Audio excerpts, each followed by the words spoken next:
नमस्कार, सत श्री अकाल, सलाम, हेलो आप सभी लोगों को भाई।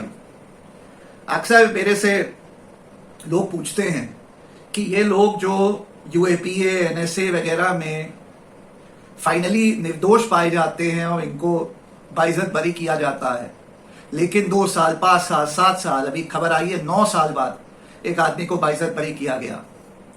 तो ऐसे में इनका जो समय गया जेल में, जो इनको प्रताड़ना झेलनी पड़ी, जो इनका लॉस ऑफ लाइवलीहुड हुआ, जो लॉस ऑफ रेपुटेशन हुआ, जो फैमिली को लॉस ऑफ रेपुटेशन और लाइवलीहुड झेलना पड़ा, उसका क्या?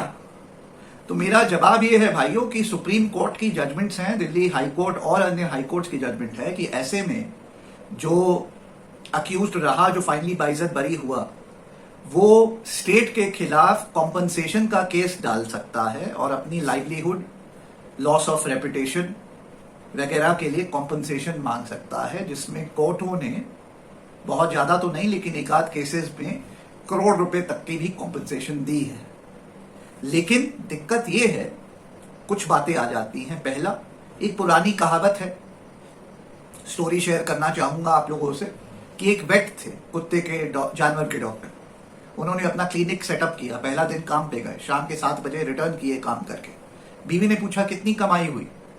वेट साहब मुस्कुराए और कहे कमाई छोड़ो, खुश रहो, कुत्ते ने काटा नहीं।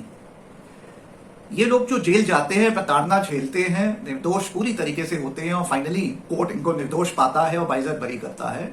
ये जब छूट के बाहर आते हैं 6 महीने बाद, चाहे 6 साल बाद, चाहे 9 साल बाद, ये इतना ज्यादा प्रताड़ना झेल चुके होते हैं कि अब इनकी हिम्मत नहीं होती है वापस उसी स्टेट जिसने इनको प्रताड़ित किया उसके खिलाफ केस करें और कॉम्पनसेशन मांगे। तो पहली तो ये बात है, 99% तो यही होता है। जो आदमी निकलता है वो नहीं केस कर वापस फाइट करने की हिम्मत रखता है, पूरी तरीके से टूट चुका होता है। दूसरा, केस करने से वो दोबारा डरता है। तीसरा, वो फाइनेंशियली स्ट्रांग ही नहीं होता है। देखो, केस करना और कॉम्पनसेशन मांगना 1 करोड़ का, 5 करोड़ का, और वो दिलवाना, उसमें खर्चा भी होता है 5, 10, 20, 50 लाख रुपए का।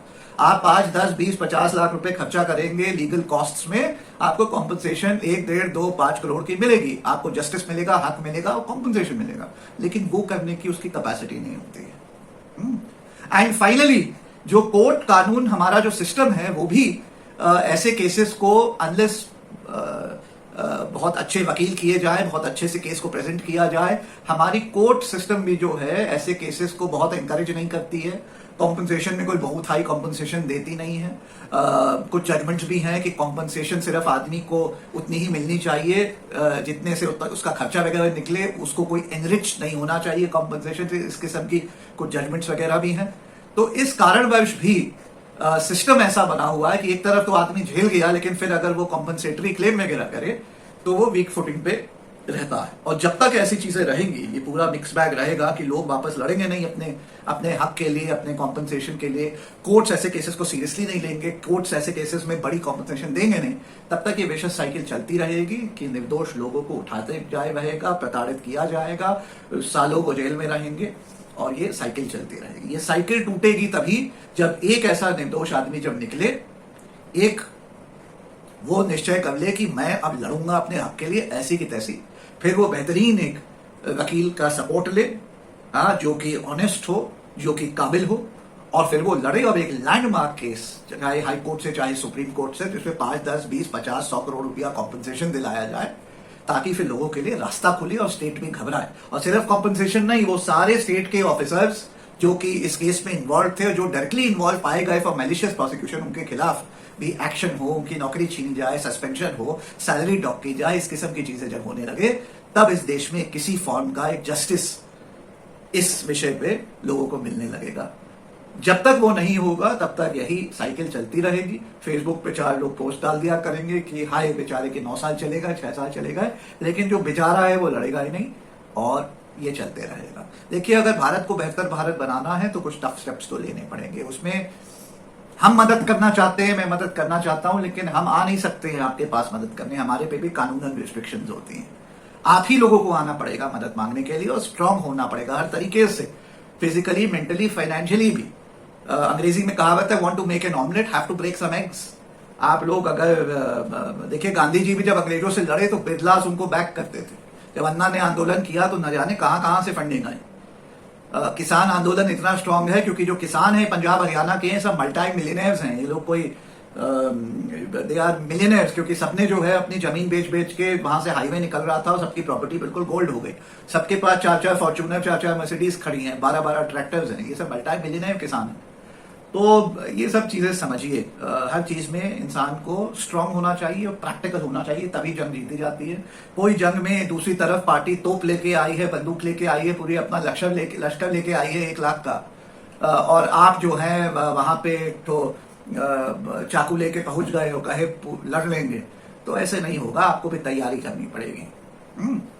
इसी के साथ इस वीडियो को समाप्त करता हूं। मेरी बात से आप सहमत हैं या आपको क्या कहना है या क्या आपका सवाल है, नीचे कमेंट्स में जरूर पूछिएगा। वीडियो पसंद आया होगा तो इसको ज्यादा से ज्यादा लाइक और शेयर करिएगा। चैनल पे नए हो तो इसको सब्सक्राइब करना ना भूलिएगा। ध्यान रखिएगा भाइयों, मुझे एक बीमारी है जो आप लोग जानते हैं, वो बीमारी है सत्य बोलता हूं, और जैसा होता है वैसे बोल देता हूं। बहुत लोगों को मेरा सत्य झेला नहीं जाता है, कड़वा लगता है, लेकिन यही सत्य है, इसको आपको झेलना पड़ेगा। बहुत लोग इसमें चीनी लगा के घुमा घुमा के बोलेंगे, लेकिन उससे नहीं बदलाव आएगा। बदलाव आएगा जब सत्य बोला जाएगा और सत्य सही तरीके से, स्ट्रेट फॉरवर्ड तरीके से बोला जाएगा, तभी बदलाव आएगा। यही कहना चाहता हूं। आपको अगर मेरी बात बुरी लगी हो तो माफी चाहता हूं, लेकिन मैं सत्य बोलना नहीं छोड़ूंगा, क्योंकि ये sugar coating, diplomacy, political correctness has got India nowhere यार।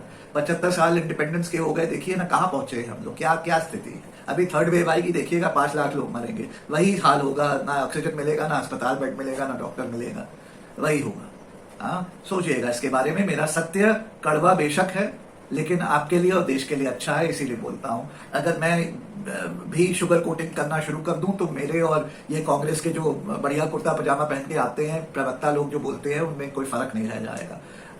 बात में सत्य होना चाहिए, तभी बात में दम होगी और तभी चेंज आएगा। इसी के साथ इस वीडियो को अंत करता हूं।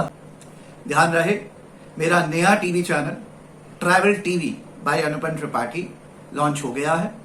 उसको सब्सक्राइब करना ना भूलना भाइयों। Link is in the description below. जय हिंद, जय भारत। हर एक यूट्यूबर और मेरे चैनल को देखने वाले और मेरे काम को पसंद करने वाले को आज से खुली छूट है और ओपन परमिशन है कि वो मेरी सभी वीडियोस को डाउनलोड करके अपने यूट्यूब चैनल पे चला सकता है। जय हिंद, जय भारत।